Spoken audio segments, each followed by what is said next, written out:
L'histoire débute avec Takuto, un garçon jouant à un jeu de stratégie à l'hôpital, qui décède subitement. Il ouvre les yeux, se retrouve sur un trône dans un monde étrange, et une fille apparaît, l'appelant le roi. Il la reconnaît, Ada, un personnage clé de son jeu préféré. Il se demande s'il doit jouer le rôle du roi. Elle le rassure, le qualifiant de joueur légendaire ayant terminé la difficulté cauchemar avec la civilisation Minogra, réputée la plus ardue. Elle se souvient de tout ce qu'il a fait en jeu. Il avoue l'avoir choisi pour sa force, ravi de pouvoir lui parler. Il se demande s'il est au paradis, et si elle l'a invoqué. Elle répond qu'elle ignore aussi comment elle est arrivée là. Elle lui prend la main, suggérant de bâtir un royaume ensemble, comme ils l'ont fait tant de fois en jeu. Confus mais apaisé par sa présence, il accepte de créer une civilisation avec elle. Elle précise que son corps est à ses ordres, ce qui les gêne tous deux. Il rappelle que Minogra, bien que réputé maléfique, excelle dans les affaires intérieures. Leur première action, s'isoler du monde, leur stratégie habituelle en jeu. Il invoque un monstre, lui ordonnant d'explorer les environs. Ada insiste pour qu'il accomplisse sa mission. Le monstre s'élance, et Takuto réalise qu'il peut partager sa vision, comme dans le jeu. Il explique que l'invocation a coûté 100 points de mana. Il en faudra 20 de plus pour leur première base, lui laissant 80. Il aimerait créer un guerrier, mais manque de mana. Ada assure qu'elle combattra quiconque s'approchera. Mais il lui rappelle qu'elle ne peut pas encore se battre. Elle débute faible dans le jeu, avant de devenir puissante. Leur position est risquée. Une attaque ennemie puissante détruirait leur civilisation. Prudence est de mise. Par les yeux du monstre, il voit qu'ils sont entourés d'une forêt, ce qu'Ada juge bon pour se cacher. Il remarque l'absence d'animaux, ce qui la déconcerte. Comment trouveront-ils de la nourriture ? Se demande-t-il. Il aperçoit soudain une civilisation d'elfes noirs. Ce qui l'inquiète, il faut éviter tout affrontement. Elle suggère de fuir, mais il veut les observer en explorant la zone, promettant de suivre son conseil si les choses tournent mal. Pendant ce temps, Ji, un guerrier, guide des elfes noirs à travers la forêt. Ils veulent partir, mais il leur rappelle qu'ils n'ont nulle part où aller. L'un d'eux évoque un mal enfoui qui empêche la vie de s'épanouir. Ji réfute, les arbres étant verts. Il leur dit de ne pas abandonner, qu'ils surmonteront la souffrance. Mais ils sont choqués de tomber sur Takuto et Ada. Ji pense que Takuto est l'incarnation du mal, mais sait que ses actions décideront du sort de sa tribu. Il s'incline donc devant eux, s'excusant d'avoir empiété sur leur territoire. Ada leur demande ce qu'ils font là, mais s'agace quand il commence à tout expliquer, lui disant de faire court. Il explique qu'ils ont été chassés de leur terre, manquent de nourriture et se sont cachés dans la forêt pour échapper à leurs poursuivants. Ils se demandent pourquoi ils souffrent tant sans avoir rien fait de mal, leur seul désir étant de vivre en paix. Takuto leur offre des pommes, ce qui déconcerte Ji qui ne sait pas ce que c'est. Il hésite à goûter, mais avant qu'il ne puisse agir, tous les autres en croquent une et les trouvent délicieuses. Takuto continue de donner des fruits. Ada remarque que Ji ne mange pas. Il s'incline soudain devant Takuto, demandant la permission de ramener les fruits au camp. Il explique que leurs enfants n'ont pas mangé depuis des jours. Takuto invoque alors une pile de fruits et légumes. Tous sont choqués par sa gentillesse. Ji lui demande qui il est, mais Takuto lui dit juste de tout prendre. Ji réalise que les elfes noirs ont toujours vécu dans l'ombre. Il est surpris que Takuto les aide, personne ne leur ayant jamais fait de bien. Ji retourne auprès des siens, leur distribue la nourriture, il demande où il l'a trouvée, il répond qu'il l'a juste vue traîner. La nuit, Malta, le chef elfe, dit à Ji que la nourriture était incroyable, n'ayant jamais rien vu de tel de sa longue vie. Il se demande ce qui s'est vraiment passé. Ji lui raconte sa rencontre avec Takuto. Malta lui parle alors de la légende de leur livre. Le roi de la ruine apparaîtra quand le monde sera saturé, détruisant tout pour un nouveau départ. Ji explique qu'il ne sait pas si Takuto est le roi de la ruine, le considérant comme un être incompréhensible, mais servi par une femme. Ji ajoute que Takuto n'a rien demandé en retour, ce qui trouble Malta, qui le croyait maléfique. Ji appelle Takuto « Votre grâce », ce qui irrite Malta, car c'est un titre de respect. Mais Ji rétorque que Takuto est la raison de leur énergie à se disputer, il mérite donc leur respect. Malta félicite Ji pour son travail, mais précise qu'il compte négocier avec Takuto, en tant que chef des elfes noirs. Pendant ce temps, Ada réprimande Takuto pour avoir utilisé son mana pour les elfes, mais il avoue avoir eu pitié d'eux. Il s'excuse de ses actions, promet de faire tout ce qu'elle veut pour se racheter, lui disant qu'il a besoin d'elle. Elle est ravie. Il confie pouvoir parler librement avec elle, mais qu'il n'a pas pu s'exprimer devant les elfes noirs, n'étant pas habitué aux étrangers. Malta et Ji se préparent à rencontrer Takuto. Malta s'inquiète de sa réaction, craignant qu'il ne demande quelque chose en retour de sa charité. Ji dit qu'il n'a rien demandé, mais Malta pense qu'il les a aidés pour exiger quelque chose plus tard. Mais ils savent qu'ils ne peuvent survivre sans son pouvoir. Sans lui, ils redeviendraient des nomades, peinant à trouver leur prochain repas. Le monstre de Takuto entend leur conversation, revient l'avertir de l'arrivée des elfes noirs. Ada pense qu'ils reviennent chercher la nourriture oubliée. Il souhaite qu'ils prennent juste la nourriture et repartent, car il sait qu'il ne peut pas négocier, ses compétences en communication étant faibles. Elle propose de s'en occuper pour lui, disant que cela renforcerait sa position de roi. Il lui laisse donc la tâche. Malta et Ji arrivent, remerciant Takuto de son aide. Ada est ravie qu'il sache montrer du respect. Il demande le nom de Takuto. Ada le présente comme le souverain de la ruine et leur dit de prendre leur nourriture et de partir. Mais il lui demande s'ils peuvent faire quelque chose pour lui, voulant le remercier de tout ce qu'il a fait. Elle répond que ce n'est pas nécessaire, car ils ne peuvent pas préparer une offrande qui le satisferait. Elle se méfie de Malta, pensant qu'il complote, mais il l'assure de ses bonnes intentions. Takuto voit la tension monter, lui murmure quelque chose, mais elle trouve l'idée mauvaise. Elle explique que Malta et Ji sont de piètres négociateurs et qu'il faudrait les éliminer car ils le gêneront s'il les laisse partir. Il pense qu'ils cherchent une relation mutuellement bénéfique et suggère de leur donner un prix pour son aide, ce qui les rassurerait. Elle leur annonce alors qu'il a accepté leur offrande en échange de sa charité, ce qui les apaise. Takuto se demande s'il craignait un piège, lui étant perçu comme maléfique. Ada ne sait pas quoi leur demander. Il dit vouloir connaître le monde extérieur. Malta accepte de tout révéler, mais elle leur ordonne de quitter la forêt une fois le pacte accompli. Ils demandent la permission de rester, mais elle refuse, les avertissant que s'ils révèlent ce qu'ils ont vu, elle n'aura aucune pitié pour leur peuple. Ji s'oppose à sa décision, mais Malta lui dit de se taire, car ils doivent obéir à Takuto. Ils se préparent à partir, mais Takuto se demande s'il fait le bon choix, car ils ne survivront pas s'il les laisse. Il leur demande alors s'ils veulent devenir ses citoyens.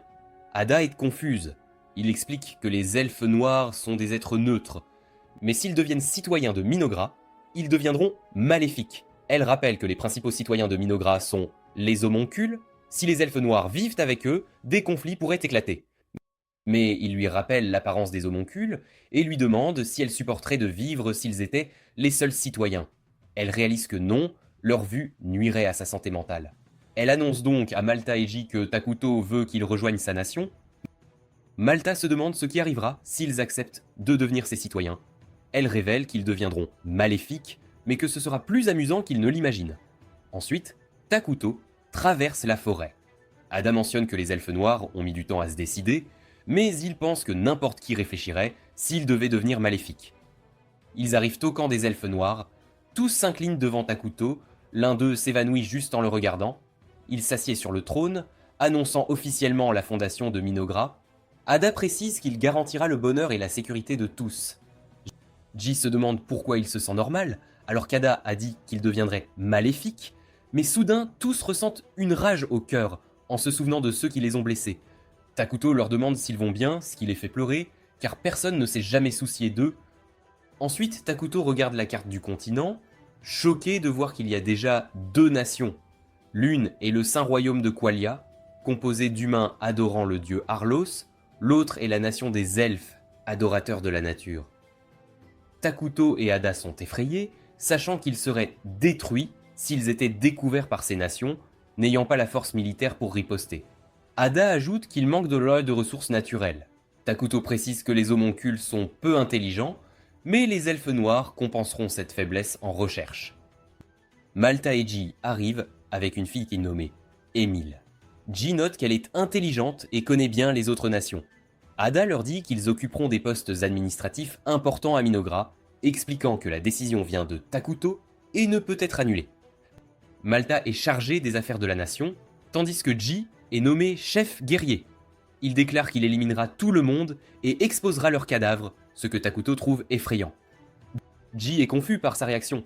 Takuto dit préférer la paix, mais Ji ne comprend pas pourquoi le roi de la ruine est pacifiste. Ada leur dit de se reposer un moment, précisant qu'ils commenceront à construire des maisons après s'être rétablis. Malta mentionne que son intelligence aidera à cette tâche, contrairement à Ji qui n'a que la force, ce qui l'énerve. Ji dit n'avoir pas besoin de repos, et Emile est aussi impatiente de travailler. Ada demande à Takuto s'il devrait les faire collecter des ressources. Il veut renforcer le terrain. Elle leur demande s'ils peuvent couper du bois sans détruire la forêt. Malta dit de lui laisser faire. Takuto suggère de reboiser après, mais ils ne comprennent pas. Ada leur demande s'ils connaissent la magie militaire ou les 6 grands éléments. Mais Malta dit n'avoir entendu parler que des 4 grands éléments. Takuto réalise que la technologie magique du monde est très en retard. Ada pense qu'ils peuvent devancer les autres nations en la développant et explique que le reboisement est l'acte de planter des arbres après la coupe. Elle précise que c'est pour maintenir l'environnement, mais ils sont confus, car les arbres mettent des centaines d'années à repousser. Elle explique alors qu'ils utiliseront les 6 grands éléments pour les faire pousser plus vite, affirmant que la technique a été développée par Takuto. Emile se demande s'il a créé les pommes. Ada confirme, ajoutant que les raisins sont ses préférés. Emile révèle avoir planté les pépins de raisin et qu'ils germent déjà, ce qui les choque. Takuto réalise qu'il a créé ces fruits, inexistants dans ce monde. Il crée une pièce de monnaie, réalisant qu'il peut créer tout ce qu'il veut, une compétence surpuissante malgré sa consommation de mana. Pendant ce temps, Lena joue du piano dans un château, sentant l'apocalypse approcher des terres maudites. Le cardinal l'appelle, lui annonçant l'apparition de barbares dans la province du Nord. Elle part immédiatement avec lui pour s'en occuper. En chemin, un soldat mentionne des rumeurs sur les pouvoirs spéciaux de Lena, mais il n'a encore rien vu. Un autre soldat lui dit d'attendre, car tous ses doutes seront bientôt levés. Il rencontre les barbares. Lena utilise son bâton pour les réduire en cendres, mais la zone touchée par ces flammes se transforme en fleurs. Les soldats notent que leurs bonnes relations avec la nation des elfes sont dues à ses pouvoirs. On apprend qu'elle est l'une des 7 grandes saintes du continent. Ensuite, Lena dit au cardinal d'envoyer des paladins enquêter sur les terres maudites. Il doute d'obtenir la permission, alors elle décide d'y aller elle-même. Mais il lui rappelle qu'elle ne peut pas faire ce qu'elle veut, n'étant plus une simple villageoise. Il l'assure qu'il enverra ses hommes personnels enquêter. Pendant ce temps, les elfes noirs commencent à construire des bâtiments, réalisant rapidement un trône et une salle de conseil pour Takuto. Malta et les autres arrivent. Avant la réunion, ils donnent de nouveaux vêtements à Takuto, ce qui le rend heureux de quitter enfin son pyjama. La réunion commence. Malta demande à Ada ce qu'il devrait construire en premier.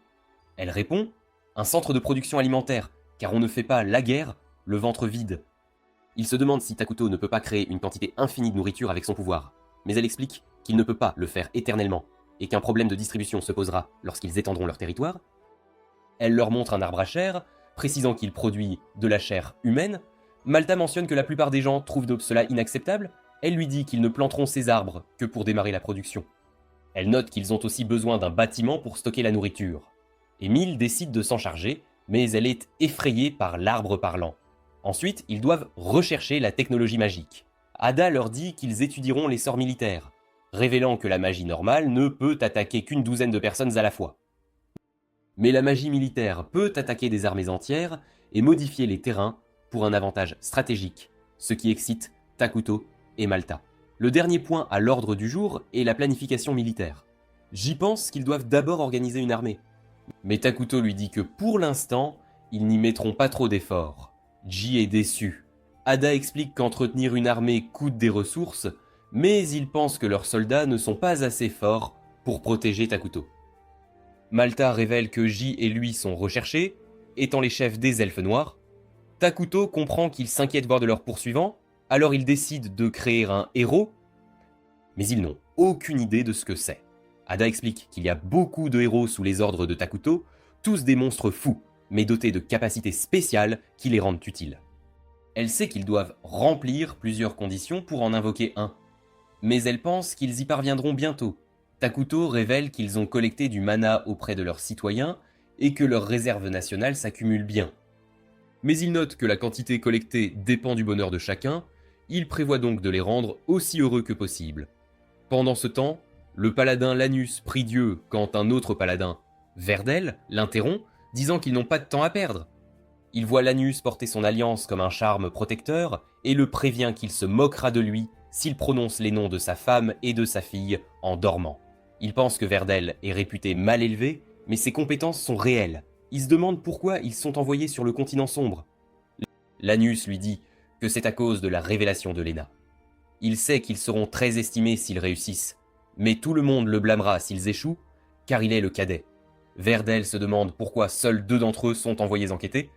Lanus lui explique qu'il est rare d'envoyer un groupe hors des frontières nationales et qu'il n'y a pas de normes pour le nombre de personnes déployées. Il rencontre les mercenaires, engagés pour la mission. Lanus pense à Verdel, sachant qu'il reste un grand paladin. Malgré son attitude, sa présence augmentera leurs chances de survie.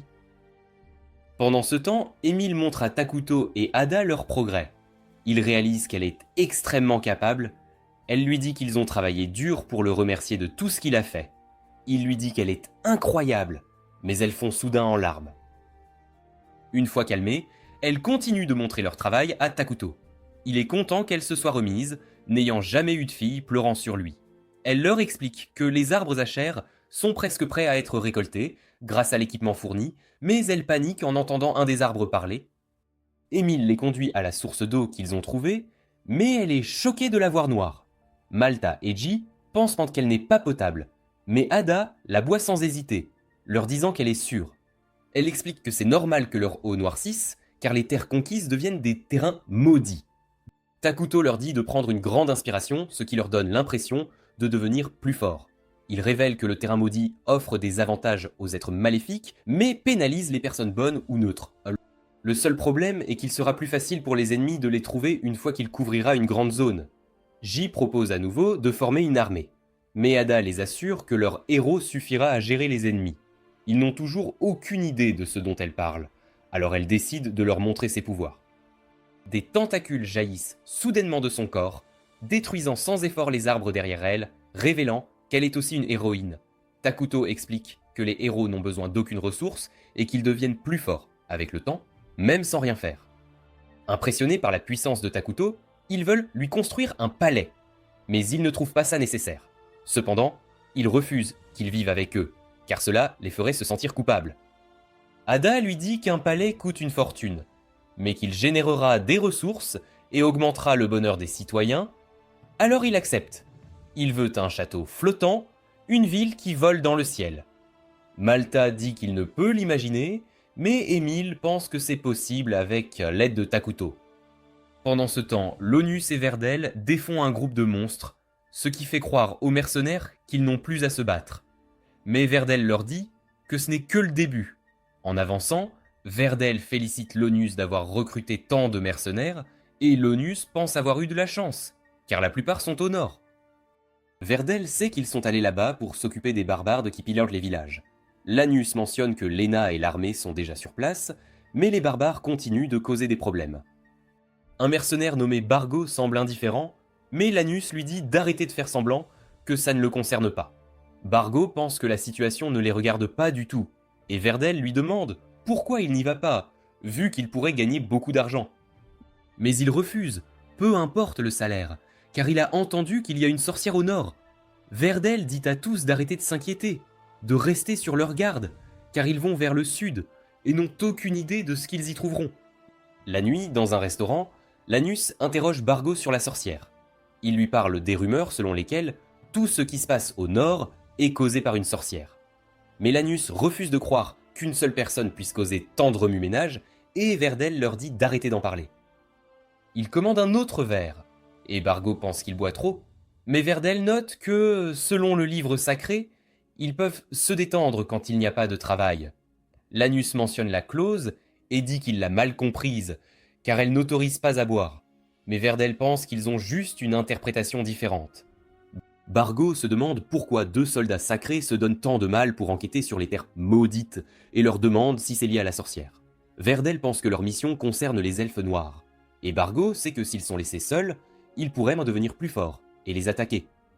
Verdel mentionne qu'ils devraient n'y fuir si la situation devient dangereuse, mais Lanus pense qu'ils devraient risquer leur vie pour éliminer les elfes noirs. Alors Verdel lui conseille d'être patient, leur rappelant qu'ils ont tous des familles, qu'ils ne devraient pas agir imprudemment, et il dit à tout le monde de boire pour détendre l'atmosphère. Pendant ce temps, Takuto rassemble tous les elfes noirs et utilise ses pouvoirs pour transformer le fruit de l'arbre de chair en un insecte à longues pattes. Ils sont choqués qu'ils puissent créer une nouvelle vie. Et Eina leur dit que leur bonheur lui donnera encore plus de pouvoir, ils doivent donc lui montrer encore plus de dévotion. Après cela, Takuto est soulagé que tout se soit bien passé, et Eina est heureuse qu'il puisse utiliser la production normale, mais elle est surprise de la facilité. Elle note qu'il peut produire 2 nouvelles unités en toute sécurité, alors il pense qu'il devrait invoquer un héros ensuite, et il prévoit de créer d'abord la reine des insectes, nommée Isla. Il note qu'elle peut renforcer les autres insectes, transformant ainsi les insectes à longues pattes en de redoutables guerriers, et elle peut aussi produire des larves, ce qui augmentera leur main-d'œuvre. Ada est d'accord avec sa décision, et il pense qu'Isla est son seul choix, car les autres héros ont une mauvaise attitude, ce dont ils n'ont pas besoin pour l'instant, puisqu'ils se concentrent sur les affaires intérieures. Mais il veut quand même les invoquer à l'avenir et espère qu'ils ne causeront pas de problème, car son but est de vivre en paix. Nous voyons Verdel et les autres attaqués par un géant, mais Verdel dit à tout le monde de rester en arrière pendant qu'il s'en occupe seul. Son épée commence à briller, alors qu'il se prépare à attaquer, Bargo réalise qu'il utilise un art d'épée sacré, et Lonus révèle que c'est la technique secrète de Qualia. Le géant attaque Verdel, qui brise son arme en 2, et l'abat. Lonus pense qu'ils peuvent facilement accomplir leur mission grâce au pouvoir de Verdel, mais il n'en est pas si sûr. Pendant ce temps, alors que Takuto s'apprête à manger un burger, Enid lui conseille de manger plus sainement, mais il en a marre de la nourriture saine, car c'était tout ce qu'il mangeait dans sa vie précédente. Il s'inquiète plus pour elle, car elle ne mange que des salades depuis qu'elle est là, mais elle note que c'est la seule chose qu'elle aime. Il lui dit d'invoquer Maltaït et les autres après avoir mangé, car il veut leur demander quoi faire avec les zones entourant la forêt. Elle réalise qu'il parle de la ville voisine et mentionne que c'est une zone neutre, ce qui le soulage, car il ne peut pas négocier avec eux si leur alignement est bon. Elle craint que quiconque vienne dans la forêt ne cause des problèmes, et il lui dit de ne pas s'inquiéter tout le temps, mais il est choqué quand il sent un groupe d'hommes armés approcher. Il ne veut pas être découvert, alors il lui dit de s'assurer qu'ils repartent pacifiquement. Mais elle peut les éliminer si ce n'est pas possible. Nous voyons Verdel et les autres se préparer à entrer dans la forêt, mais Anna apparaît devant eux, le visage caché. Il lui demande qui elle est, et alors elle lui dit qu'elle est une elfe noire qui vit dans la forêt après s'être enfuie. Elle leur demande ce qu'ils font là, mais ils refusent de dire quoi que ce soit. Lui disant de répondre d'abord à ses questions, elle note que tous les elfes noirs ont peur à cause de toutes les souffrances qu'ils ont endurées, alors elle lui demande de faire preuve de pitié. Il lui dit que son groupe est en mission pour enquêter sur la forêt, et qu'ils ne peuvent pas revenir sans rien accomplir, mais elle leur conseille de ne pas y entrer. Lonus essaie de lui dire qu'ils sont des soldats sacrés, mais Verdel lui crie de se taire parce qu'il lui parle. Verdel note qu'ils ont reçu une révélation divine concernant une calamité dans la forêt, ce qui choque tout le monde, car il vient de révéler un secret national.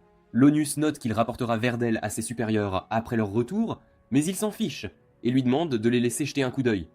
Mais elle refuse toujours de les laisser entrer, et Lonus n'arrive pas à croire qu'elle refuse d'obéir, même en sachant qu'ils agissent sur une révélation, un message de Dieu.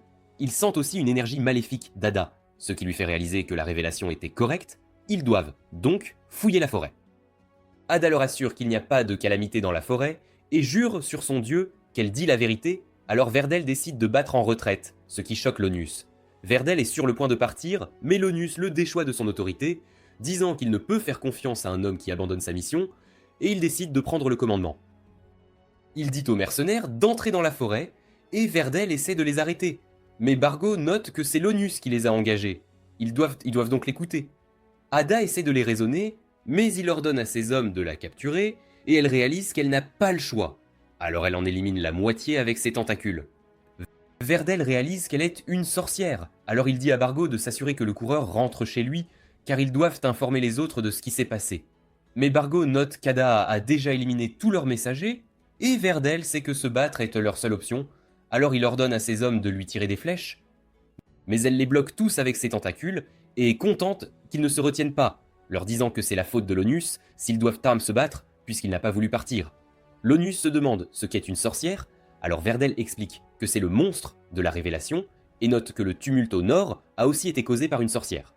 Il dit aux mercenaires de reculer, pendant que lui et l'Onus se précipitent vers elle, utilisant leur bénédiction divine pour couper ses tentacules jusqu'à ce qu'il ne lui en reste que 2. Elle attrape les mercenaires avec ses tentacules restantes et prévoit de les utiliser comme boucliers humains pour que les paladins ne l'attaquent pas. L'Onus est en colère, mais Verdel lui dit de rester calme, car ils n'ont qu'à couper ses tentacules pour gagner le combat. Il pense qu'il devrait bien voir la situation dans son ensemble, car s'ils parviennent à la vaincre, ils arrêteront la calamité qui détruira leur nation, ce qui sauvera d'innombrables vies. Alors il décide de sacrifier les 2 mercenaires et de couper ses tentacules avec eux. Elle n'arrive pas à croire qu'ils aient tué ses otages, et Verdel se précipite vers elle, mais elle le poignarde soudainement avec d'autres tentacules. Elle l'achève, et l'Anus ne comprend pas ce qui vient de se passer. Alors elle lui dit qu'elle peut régénérer ses tentacules autant qu'elle veut. Il réalise qu'elle jouait avec eux depuis le début, et dit à tout le monde de courir dans des directions différentes, car ils doivent eux s'assurer que l'un d'eux rentre chez lui pour avertir tout le monde à son sujet. Il l'attaque pour gagner du temps pour les autres, mais il est choqué quand elle utilise l'épée de Verdel pour riposter et commence à le repousser. Elle révèle qu'elle hérite des compétences et des souvenirs de tous ceux qu'elle élimine, et note que Verdel s'inquiétait pour eux tous jusqu'à son dernier souffle, disant à l'Anus qu'il est la raison de la mort de Verdel. Elle lui demande ce qu'il en pense, mais il mentionne que l'héritage de Verdel perdurera, et il pense que les mercenaires se sont échappés, mais il les entend soudain crier. Elle révèle qu'elle a dit aux elfes noirs de s'assurer que personne ne s'échappe. Alors il tombe dans le désespoir, et l'attaque par désespoir, mais elle le bat facilement. Alors qu'Ada le retient avec ses tentacules, elle lui dit que s'il avait simplement fait ce que Verdel lui avait dit, il aurait pu retourner auprès de sa famille, mais il a choisi de mourir de ses mains.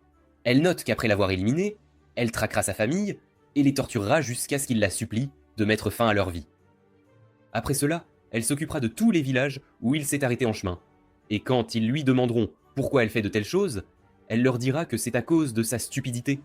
Il la supplie d'arrêter, mais elle l'achève et lui dit de regarder du ciel quand elle détruira tout et tous ceux qu'il a aimés. Après cela, G rapporte à Ada qu'ils ont éliminé tous les mercenaires et lui demande si elle fera vraiment tout ce qu'elle a dit à l'Anus. Mais elle mentionne qu'elle plaisantait. Elle lui dit de se débarrasser des corps pendant qu'elle retourne auprès de Takuto et lui raconte comment Verdel l'a prise pour une sorcière. Ils réalisent qu'ils ne sont pas dans le monde du jeu et elle mentionne que même si les mécanismes du jeu s'appliquent dans une certaine mesure, il devrait ne supposer que le reste du monde ne fonctionne pas de la même manière. Elle pense qu'il y a des avantages à cette différence, car dans le jeu, elle ne pouvait voler que les capacités des personnes qu'elle battait. Mais dans ce monde, elle peut aussi voler leurs souvenirs.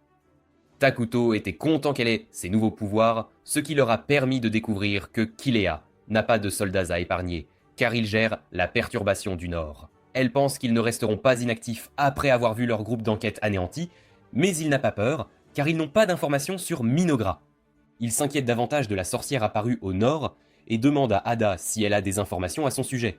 Mais la seule chose qu'elle sait, c'est que tout le monde l'appelle Erakin. Takuto se demande comment quelqu'un d'aussi puissant peut apparaître en un instant, et se demande si elle a aussi été transférée dans ce monde comme eux.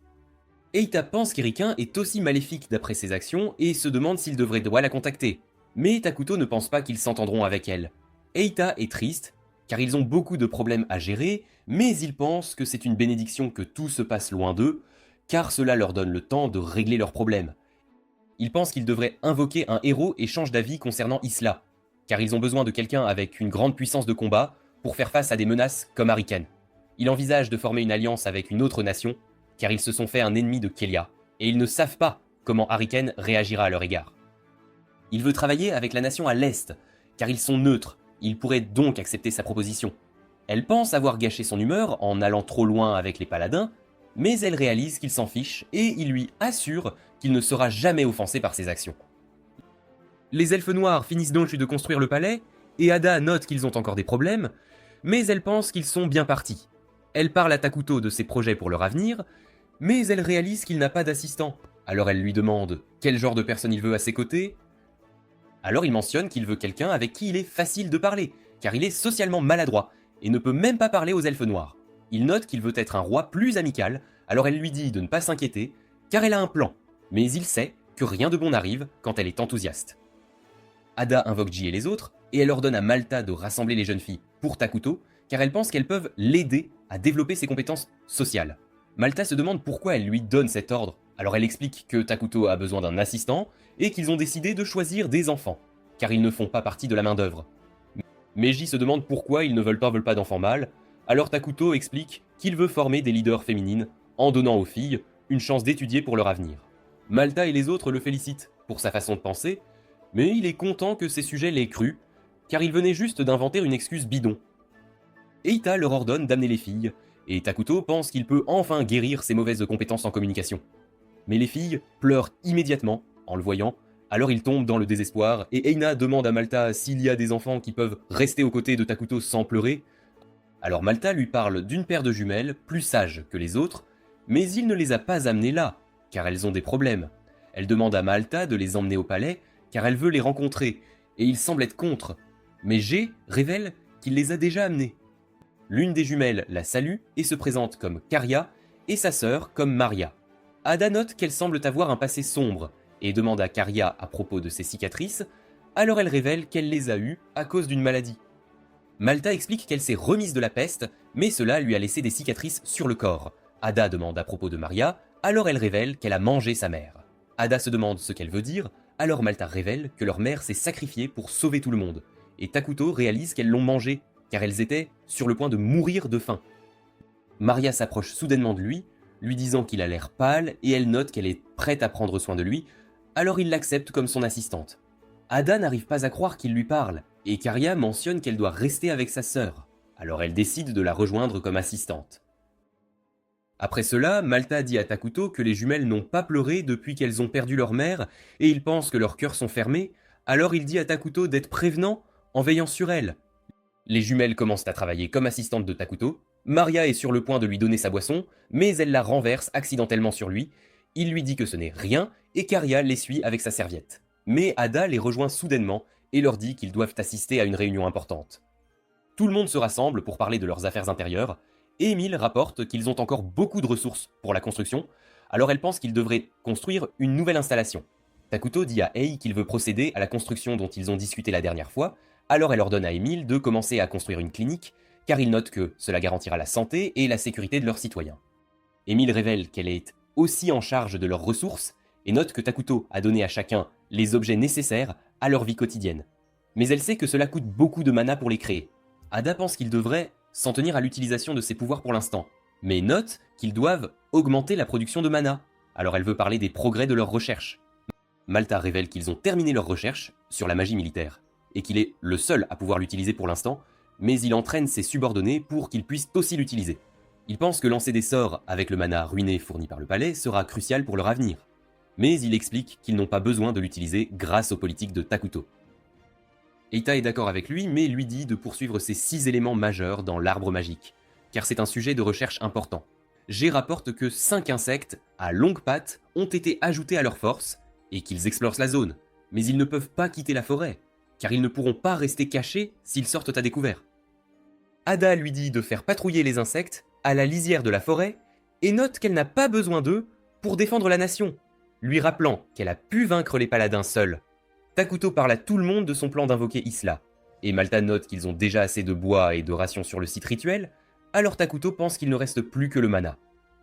Après leur réunion, Takuto félicite tout le monde pour leur performance, et il part avec Maria, qui trébuche soudainement et laisse tomber ses documents.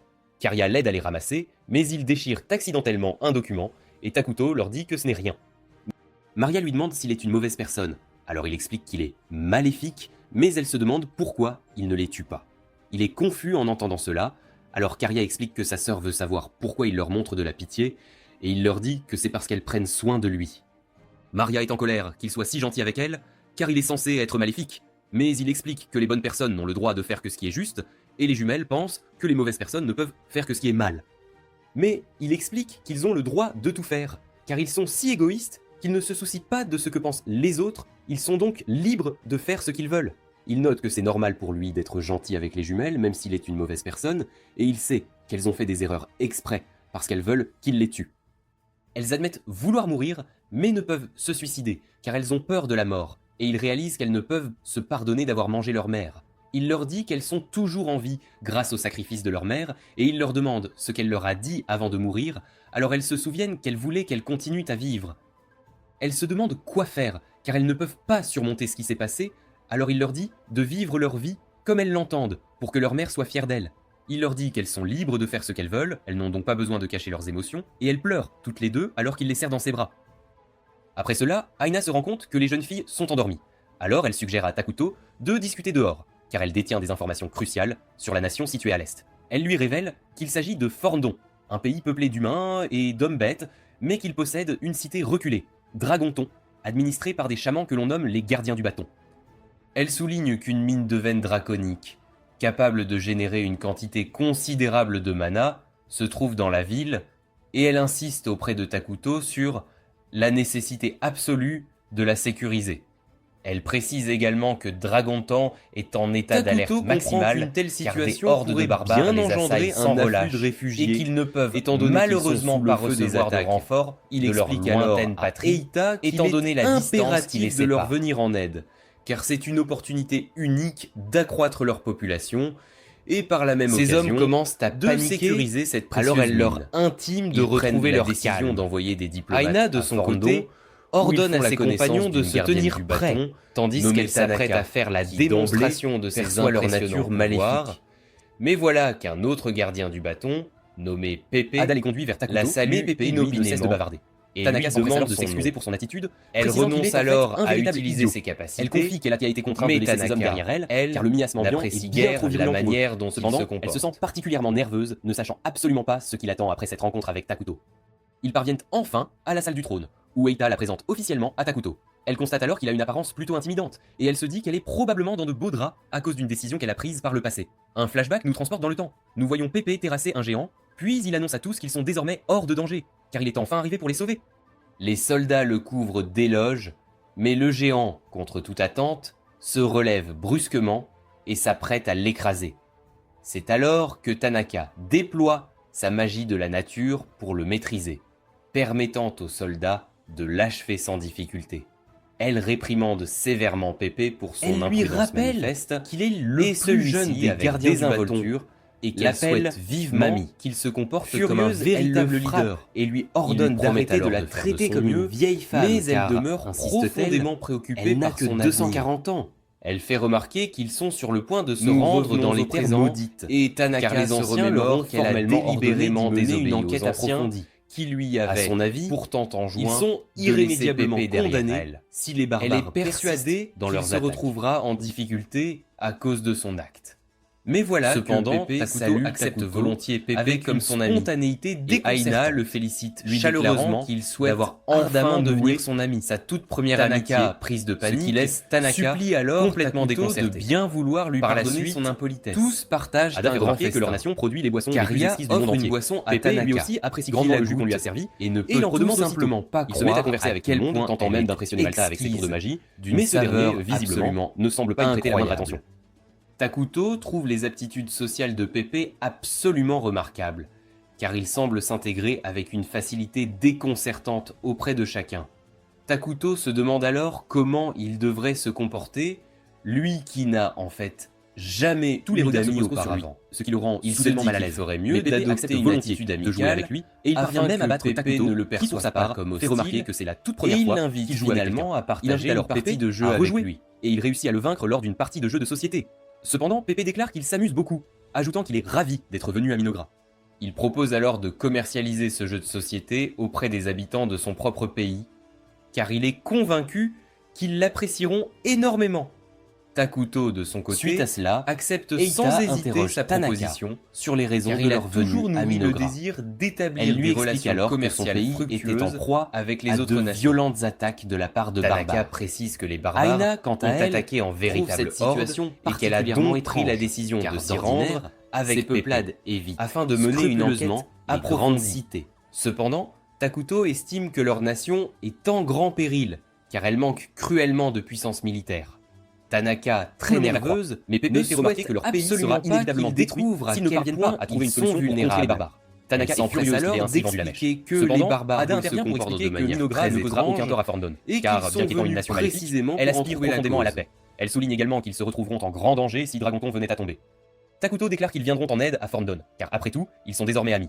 Pépé est ravi d'entendre cette nouvelle. Cependant, Tanaka se demande ce qu'ils attendent en contrepartie, et Ida lui répond alors qu'ils souhaitent obtenir un accès privilégié à la mine de veine draconique. Elle précise qu'ils seraient enchantés d'exercer un contrôle conjoint sur cette mine, car ils désirent obtenir une part significative du mana qu'elle génère.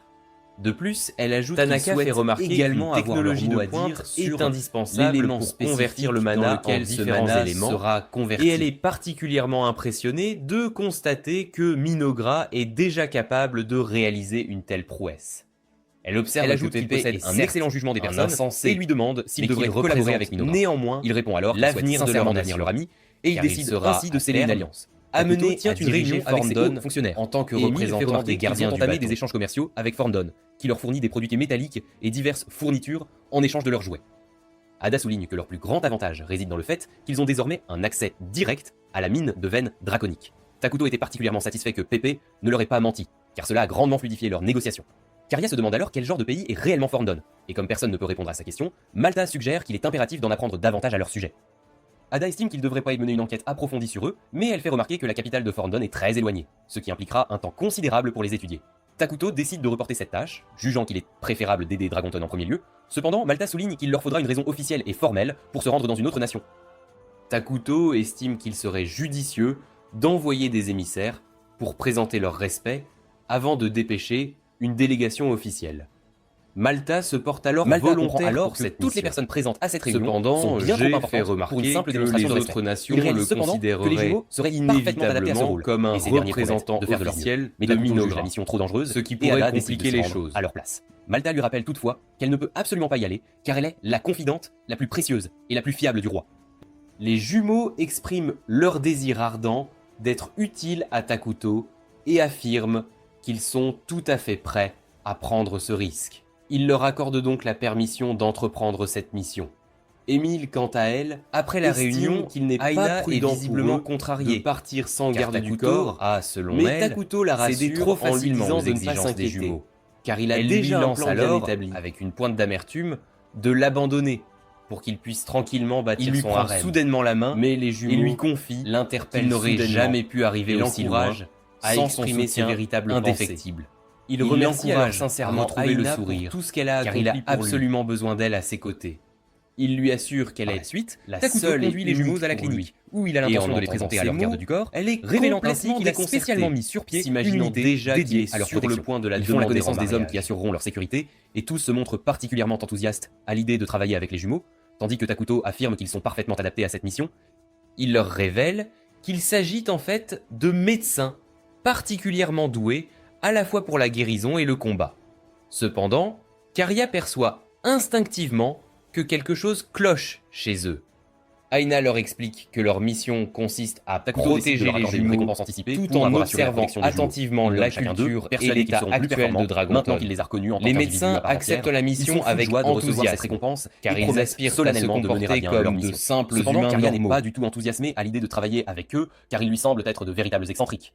Nous faisons la connaissance d'Antique, la mère de Dragonton, qui est manifestement excédée par son travail et frustrée de ne pas parvenir à trouver un partenaire adéquat. Mais une jeune fille pénètre soudainement dans son bureau, et Antique s'empresse de faire semblant d'être parfaitement sereine.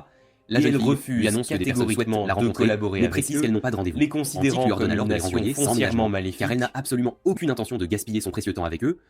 Mais la jeune fille révèle alors qu'il s'agit en fait d'émissaires venus de Minogra. Antique comprend immédiatement qu'elle se doit absolument de les recevoir. Elle les accueille dans son bureau et se présente officiellement en tant que mère. Les jumeaux se présentent à leur tour, elle perçoit et Antique les identifie des médecins aussitôt comme des elfes avec une certaine perplexité. Elle se demande cependant quel genre d'individus se sont associés à de telles personnes, étant donné qu'ils proviennent d'une nation réputée maléfique. Mais elle se montre aimable durant leur conversation, que Tanaka les trouve lui avait déjà fait part de leur existence, se demandant avec insistance alors qu'ils sont d'une importance ils ont été dépêchés en tant qu'émissaires, car ils représentent ni plus ni moins les futurs dirigeants de Minogra. Elle craint qu'un problème majeur ne survienne. Il lui demande si elle de ne les considérer gère leur présence avec comme la la plus toute grande première étape prudence, vers l'établissement et elle d'une se relation plus demande solide comment avec leur nation. elle pourrait Et bien il les précise aider. Boas qu'il souhaite Les éviter médecins lui les expliquent discussions officielles, alors qu'ils car les sont jumeaux manquent encore simplement là d'expérience. pour observer Elle est soulagée attentivement qu'ils ne soient Dragonton. pas venus pour négocier et leur propose de leur faire visiter la ville, désireuse de laisser une excellente impression aux jumeaux. Elle leur offre une visite guidée complète de la ville, et nous voyons Takuto les observer de loin, constatant que tout se déroule parfaitement bien. Après cette visite, les jumeaux discutent de leurs observations. Les médecins se en demandent ville. avec étonnement Maria comment elle fait a pu remarquer percevoir que leurs les sentiments. habitants sont Caria leur explique alors qu'elle est anxieux, particulièrement sensible car aux ils émotions sont d'autrui. Et les profondément médecins trouvent préoccupés son par pouvoir la absolument menace stupéfiant. constante L'un des d'eux lui tend une barbares. petite pochette, précisant qu'elle lui avait demandé de l'acheter pour elle, mais Caria révèle qu'elle l'a en fait obtenue en toute discrétion. Caria identifie immédiatement cette substance comme de l'herbe popéelle, une plante dont les effets sont similaires à ceux des drogues illicites, et qui est, de ce fait, strictement interdite dans toutes les nations. Le médecin ordonne à Maria de l'acheter sans tarder. danger que représente Caria, cette quant à situation, elle, car remarque quelqu'un qu'elle est mène en manifestement parfait état, une ce activité qui la pousse illégale. à penser Ils qu'elle estiment a qu'il été serait cultivée préférable par quelqu'un d'éviter tout au conflit. sein même de la Le ville. groupe se rend Mais à la Maria ville de fait Venn remarquer draconique. que les Et les humains, jumeaux trouvent ce lieu par l'endroit nature, absolument adorent stupéfiant. le Mais un conflit, homme surgit ce qui les soudainement pousse à et leur changer fait d'avis remarquer sur qu'il le utilise champ. ce lieu pour cultiver de l'herbe popéelle. Il se présente comme un marchand du nom de Vesta et souhaite discuter affaires avec eux, car il sait pertinemment que Minogra exercera un contrôle conjoint sur les mines.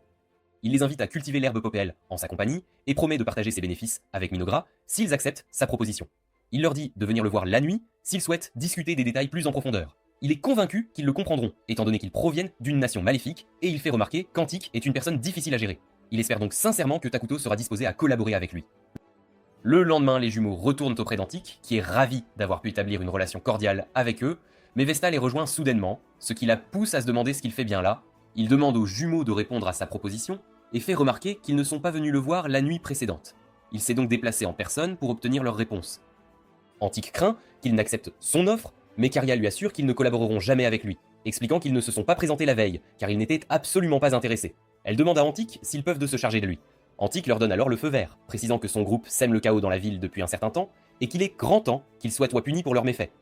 Il sort soudainement une seringue, et Caria comprend aussitôt qu'elle contient un concentré d'extrait d'herbe popelle, une substance capable de rendre n'importe quelle personne dépendante de son produit.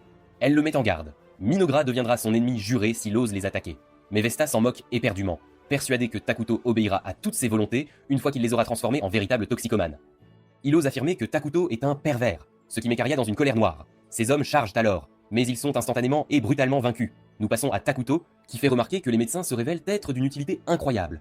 Cependant, Émile se demande pourquoi il les a envoyés comme garde du corps des jumeaux, alors qu'il aurait très bien pu dépêcher des guerriers à la place.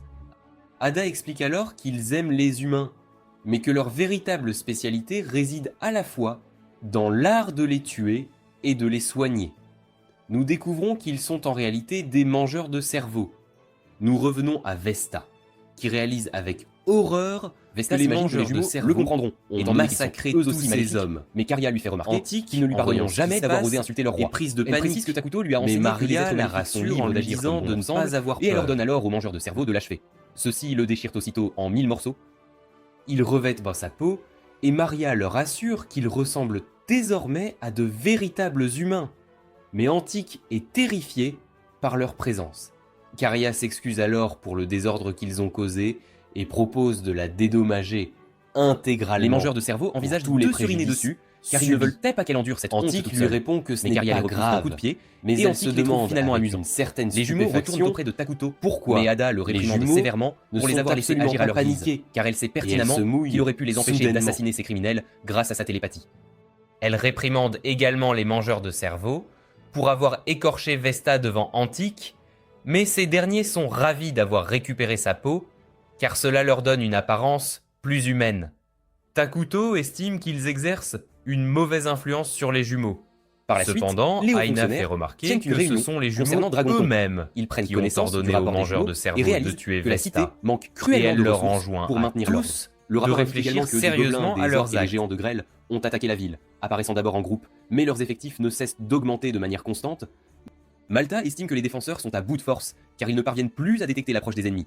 G suggère alors d'envoyer des renforts, car selon lui, ce n'est qu'une question de temps avant que Dragonton ne succombe. Émile est d'accord avec cette analyse, mais elle fait remarquer qu'ils ne peuvent pas se permettre de diviser leurs forces, ayant un besoin crucial de personnel pour la construction et l'agriculture. Ada se porte volontaire pour assurer la protection de Dragonton et fait remarquer qu'elle pourrait potentiellement acquérir des compétences précieuses auprès des barbares. Takuto y voit là une occasion rêvée d'améliorer sa propre force. Malta décide de l'accompagner, précisant qu'il emmènera ses apprentis avec lui, car leur magie se révélera très utile au combat. G déclare que ses guerriers assureront la défense de la nation, mais Émile fait remarquer qu'ils se sont jusqu'à présent trop reposés sur Aina pour la défense nationale, et il admet qu'elle a tout à fait raison. Takuto annonce alors qu'ils invoqueront Isla pour résoudre ce problème.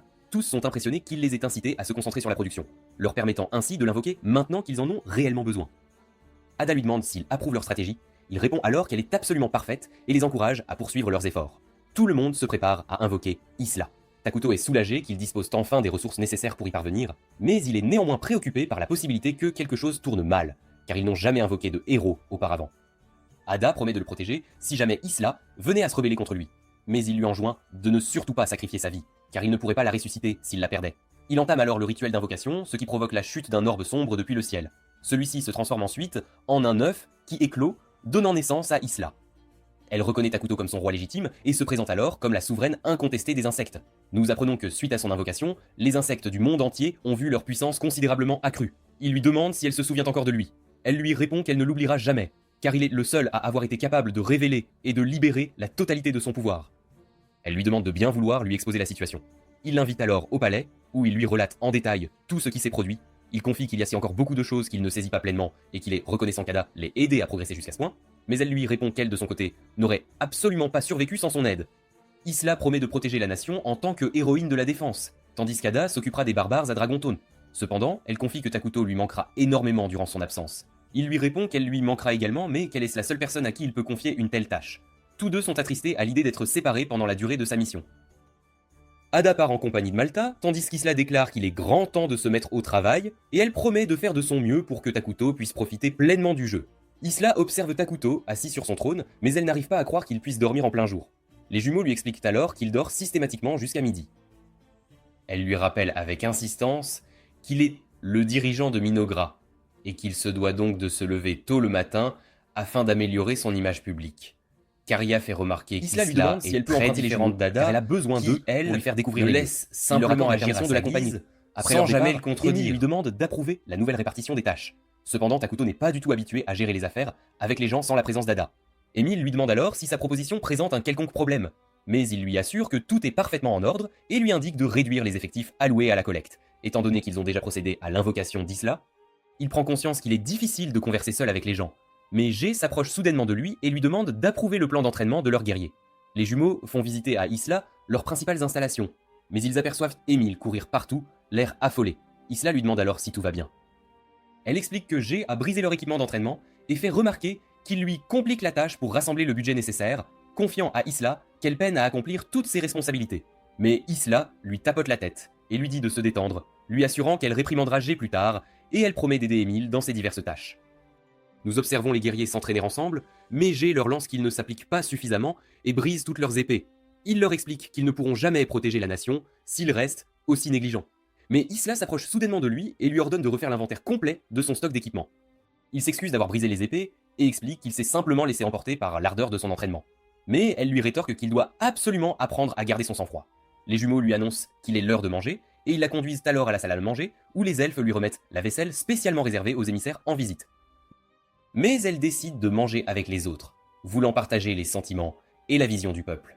Les jumelles lui donnent la vaisselle en bois qu'elles ont fabriquée, expliquant que c'est comme les assiettes de tout le monde et elle promet de la chérir jusqu'à sa mort. Ce soir-là, Isla observe le village, pensant à améliorer leur défense, mais elle entend les jumelles pleurer.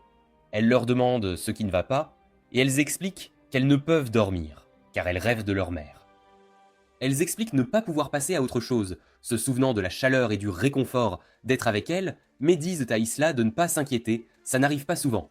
Mais elles décident de dormir avec elle désormais, promettant d'être toujours à leur côté, et elles sont heureuses de se reposer dans ses bras. Le lendemain, Isla dit à Takuto qu'il devrait construire un institut d'apprentissage, et il sait que c'est un bâtiment important, alors il suit sa suggestion.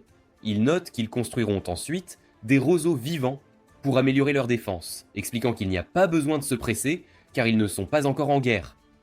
Elle lui demande ce qui arrive à Ada, il mentionne qu'elle est dans une situation intéressante et nous la voyons sur le point de combattre les barbares, Elle les anéantit avec ses tentacules, et Antique panique en voyant Ada les massacrer, mais elle la remercie d'avoir protégé la ville. Après ça, Malta dit à Ada que les gens n'ont pas peur d'eux, puisque Pépé l'a appelé une pieuvre, et lui a dit de s'occuper de Dragontown pendant qu'il retourne à un endroit appelé Croissant de Lune. Elle est toujours contrariée qu'il l'ait appelée une pieuvre. Mais Malta lui demande si elle a pu voler des capacités utiles. Alors elle lui parle des compétences qu'elle a acquises des barbares, mais il voit soudain un géant des collines approcher et se demande pourquoi ils n'ont pas senti sa présence, pensant qu'il doit y avoir une raison pour laquelle les barbares apparaissent de nulle part. Antique est inquiète pour le géant, mais Ada mentionne qu'elle s'en occupera et se précipite pour le gérer, tandis que Malta dit à Antique de ne pas s'inquiéter, car Ada est une héroïne. Il utilise sa magie pour entourer le géant d'une brume sombre, le faisant suffoquer, et nous apprenons que le sort renforce les unités maléfiques et affaiblit les autres. Eita coupe le géant en deux, mais il laisse soudain tomber des pièces, alors elle le rapporte à Takuto, lui disant qu'elle a montré les pièces à Malta, mais il ne les a jamais vues. Takuto utilise sa perception partagée pour vérifier la pièce, et reconnaît le blason, réalisant qu'elle vient d'un jeu de rôle auquel il jouait.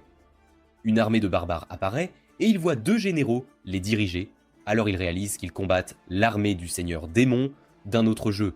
Nous voyons Lina marcher dans les ruines d'une ville, et elle dit à ses soldats de chercher des survivants. Mais ils sont soudainement éliminés.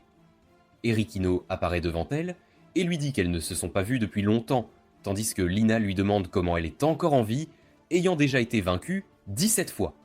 Elle explique qu'elle ne sait pas, et note que Lina est trop forte pour elle, car elle la tue toujours quand elles se battent. Elle se demande ce que Erakino prépare, mais elle refuse de répondre à sa question et transforme les morts en zombies. Elle leur ordonne d'attaquer Lina, mais elle utilise sa magie pour créer un pilier de flamme qui les brûle tous instantanément. Elle charge et poignarde Erakino, la tuant instantanément, et elle note que c'est la 18e fois qu'elle l'a vaincu, mais elle sait qu'Erakino reviendra à la vie. Nous retournons à Dragontown alors que les gens paniquent en voyant l'armée du seigneur démon, et Takuto parle à Eiha du jeu de rôle appelé Brave Kestus. Il note que c'est un jeu où le héros doit vaincre le seigneur démon pour sauver le monde et révèle qu'il n'y a pas d'avertissement pour les rencontres aléatoires, ce qui explique pourquoi les barbares semblent juste apparaître. Le général du seigneur démon, Flaman, dit à un autre général nommé Ice Rock que le seigneur démon leur a ordonné d'attaquer. Ice Rock est heureux qu'ils leur permettent de commander les monstres comme ils veulent et pense qu'ils sont chanceux puisque les orques et les gobelins se sont joints à eux. Il note que le seigneur démon doit prendre le contrôle du monde, mais se demande ce qu'il est advenu de leurs ambitions pour le monde d'où ils venaient. Alors Flamand lui dit que ça n'a pas d'importance, leur priorité est d'exécuter les ordres du seigneur démon, et Ice Rock ordonne à l'armée d'attaquer. Flamand mentionne qu'il ne rejoindra pas l'invasion et dit à Ice Rock de diriger l'armée, alors il part rejoindre le combat, tandis que Flamand note qu'il a d'autres plans. Ice Rock et les monstres approchent la porte, mais la brume sombre de Malta les entoure, et Ice Rock ne peut pas croire que toute son armée est affectée par son sort. Il réalise que les orques et les gobelins souffrent, mais se demande pourquoi les démons comme lui gagnent en force, et un mage lui dit que c'est peut-être l'œuvre du héros. Ada tue soudainement le mage, et elle reconnaît Ice Rock comme un général du seigneur démon, lui disant qu'elle massacrera tout le monde dans son armée. Antique voit les monstres approcher, et elle pense à évacuer les citoyens. Mais Malta lui dit qu'il n'y a pas besoin d'aller si loin, elle les a de son côté. Elle pense qu'ils n'ont aucune chance contre l'armée du seigneur démon, mais elle voit soudain des explosions, et Malta mentionne qu'Aina mènera Dragonton à la victoire. Antique réalise qu'elle est surpuissante, et Ice Rock l'attaque avec ses éclats de glace, mais elle réussit à réduire la distance et abat ses loups. Elle mentionne que tout se passe comme Takuto l'avait prédit, et nous apprenons qu'il lui a parlé du système de combat dans Brave Kestus, lui disant que seuls quelques monstres peuvent l'attaquer en même temps. Mais les batailles dans leur jeu de stratégie sont à une échelle beaucoup plus grande, donc leurs attaques pourraient cibler des armées entières. Et il lui dit qu'elle a l'avantage en combattant de grands groupes. Ice Rock lui dit de rejoindre le seigneur démon, puisqu'elle est aussi maléfique, et note qu'il prévoit de créer un monde pour les démons. Mais elle explique qu'elle n'est pas intéressée, elle sait à quel point il est difficile de gérer une nation, lui disant qu'il se noiera dans la paperasse s'il conquiert le monde. Mais il ne comprend pas ce qu'elle veut dire, alors elle pense que son personnage n'est pas étoffé, il est juste destiné à être vaincu par le héros. Il se rappelle avoir été vaincu dans le jeu d'innombrables fois, alors il lui dit de se taire et commence à l'attaquer. Mais elle bloque facilement ses attaques. Elle lui demande ce que ça fait d'exister juste pour être vaincu et lui dit de l'attaquer avec son coup le plus puissant.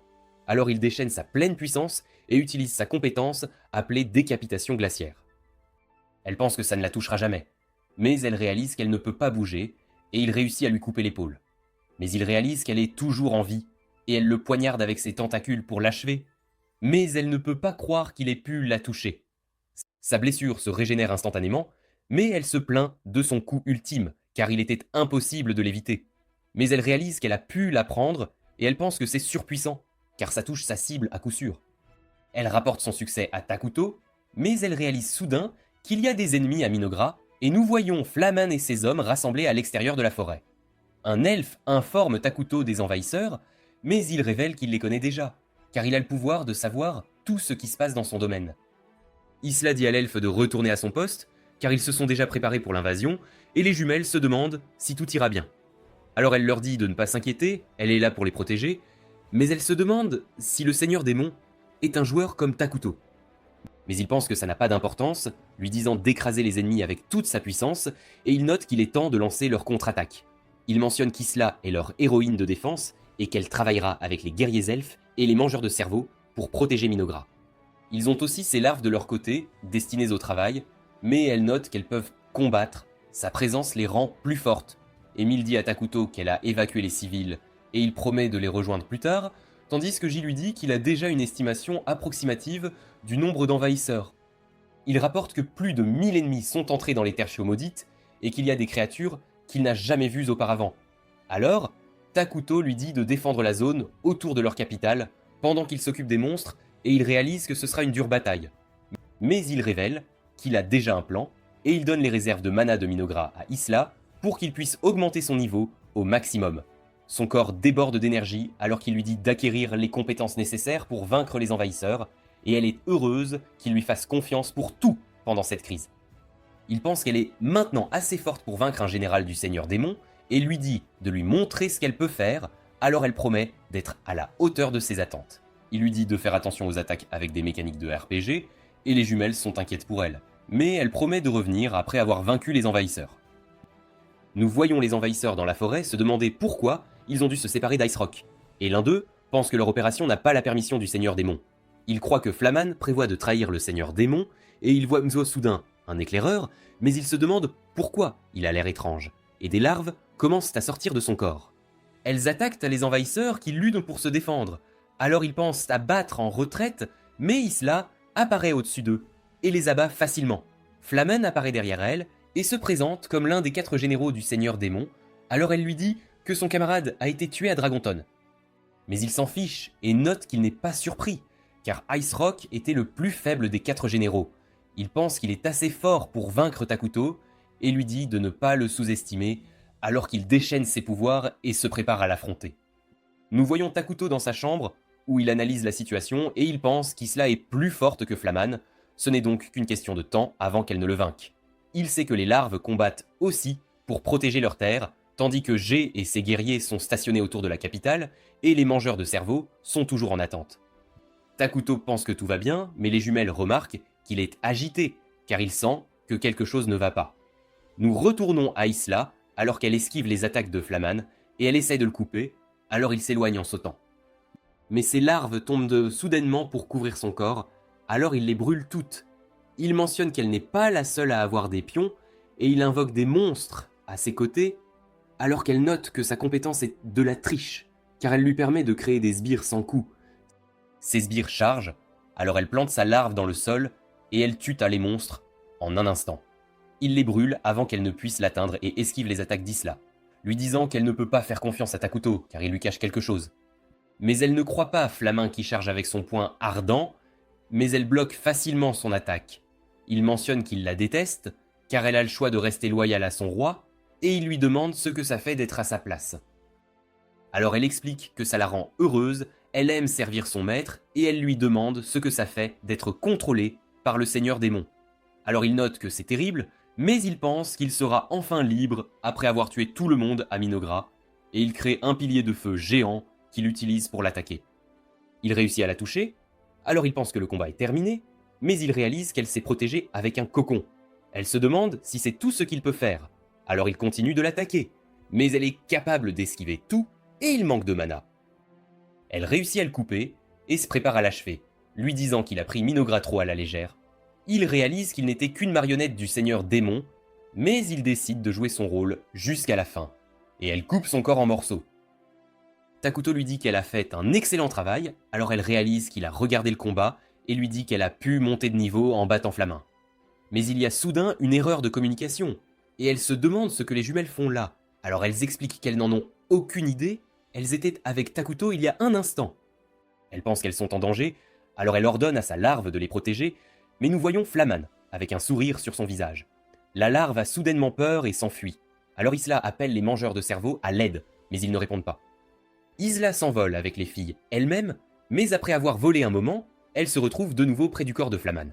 Il commence à se moquer d'elle, alors elle essaye de le tuer à nouveau, mais elle est arrêtée par une barrière. Takuto reçoit un message système, lui disant que c'est une barrière automatique qui protège les personnages clés pendant un événement. Alors Takuto se souvient que dans Brave Kestus, Flamine déclenche un événement quand il est vaincu.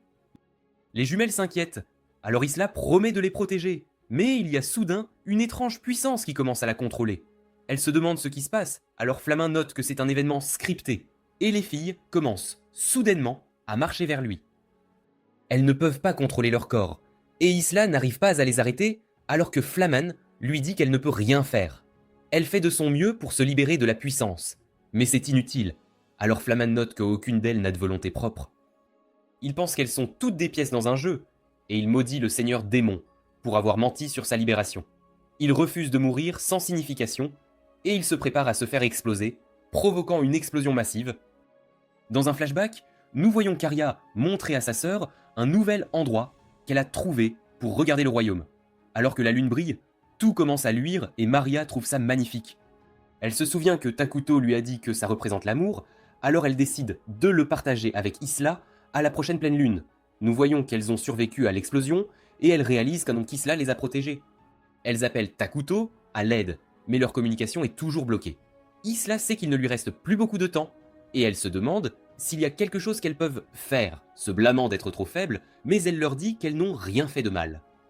Elle sort soudainement son propre cœur, et elle leur dit de le manger pour qu'elle puisse survivre, utilisant sa compétence pour leur transférer le reste de son pouvoir. Pendant ce temps, nous voyons Ada vaincre les barbares, et elle dit à Malta qu'il n'est pas nécessaire, mais il note qu'il ne fait que suivre les ordres de Toucouille. Elle s'agace en éliminant les barbares, mais elle sent soudainement ce qui est arrivé à Isla, et ses tentacules deviennent incontrôlables. Elle réussit à se calmer, et nous voyons que Takuto est aussi choqué par ce qui s'est passé, car l'événement scripté n'aurait pas dû être possible dans ce monde. Nous voyons Karia et Maria manger le cœur, mais il semble y avoir une erreur avec leur promotion au rang de héros. Takuto réussit enfin à joindre Ada, et il lui parle de l'événement de mort scripté. Elle réalise qu'elle aurait dû rapporter ce qui s'est passé avec Ice Rock, et elle pense à retourner à Minogra pour le protéger. Mais il lui dit d'aller après les jumelles à la place, qui se dirigent vers la base ennemie pour se venger, mais ils ne peuvent pas se permettre de perdre d'autres héros.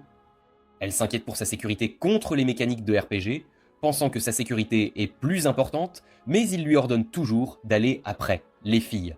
Alors elle part immédiatement, mais elle se souvient que Takuto était le meilleur joueur du jeu, alors elle doit juste croire en lui et suivre ses ordres. G et Emile rapportent la situation et suggèrent leurs prochaines actions. Mais Takuto leur dit de n'agir que lorsqu'il leur donne un ordre, et ils réalisent qu'il agit différemment. Nous voyons Karia alors qu'elle approche les barbares, et le général du vent la trouve audacieuse d'approcher seule. Karia se demande pourquoi ils doivent souffrir, pensant que le monde est cruel, et tous les barbares commencent soudainement à ressentir de la douleur.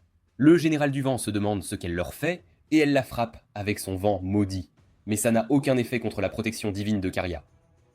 La main du général commence à pourrir et elle tombe au sol alors que ça se répand sur tout son corps et la réduit en poussière. Pendant ce temps, Maria affronte l'autre général qui la frappe avec ses mécanismes arcaniques, mais ils n'ont aucun effet. Le général se prépare à combattre avec son mécha, mais les capacités de Maria lui font soudainement oublier comment bouger. Il ordonne à ses mages de terre d'attaquer, mais ils ont aussi oublié comment combattre. Et Maria lui demande s'ils croient en l'amour. Elle note qu'ils ont besoin d'amour, puisque le monde les déteste, et en mordant, elle mange soudainement les mages. Elle mord le mécha et commence à manger tout autour d'eux, alors le général devient terrifié, suppliant le seigneur démon de le sauver. Maria lui dit d'oublier qu'il a peur, et après qu'il aura tout oublié, il n'y aura que l'amour qui restera.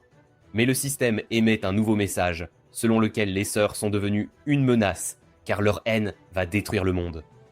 Nous voyons les filles approcher le seigneur démon, qui se demande comment elles ont vaincu son armée, alors il érige une barrière sombre pour se protéger, mais elle est instantanément dissipée par le pouvoir de Caria. Le seigneur démon pense qu'elles sont une épreuve envoyée par Dieu, alors il se transforme en sa forme finale, mentionnant qu'il n'est plus restreint dans ce monde, alors qu'il commence à attaquer avec d'innombrables épées. Mais Maria fait oublier aux épées comment bouger, et Caria commence à faire fondre le sol sous lui. Les filles se précipitent moins sur lui, et alors qu'il essaie de contre-attaquer, Caria fait fondre son bras. Elles utilisent toutes deux leur pouvoir sur lui, mais il refuse de perdre, notant que s'il peut remplir son pacte avec Dieu, il sera enfin libre. Maria lui dit que Dieu n'existe pas, et elles lui disent que croire en quelque chose ne mène qu'à la douleur. Le seigneur démon jure au nom de son dieu, et ses blessures commencent à guérir, mais il est soudainement coupé en deux par un garçon. Les filles se demandent qui il est, et elles se fâchent qu'il ait ruiné leur vengeance, alors le garçon essaie de les calmer. Les filles décident de le tuer, mais Ada apparaît soudainement et les gèle en utilisant sa nouvelle compétence, et elle est impressionnée que ça puisse arrêter les filles en pleine action. Elle leur dit que Takuto leur a ordonné de revenir, mais elles insistent pour tuer le garçon qui s'est mis en travers de leur chemin. Ada s'agace, pensant que leur pouvoir leur est monté à la tête, alors elle se prépare à les arrêter par la force.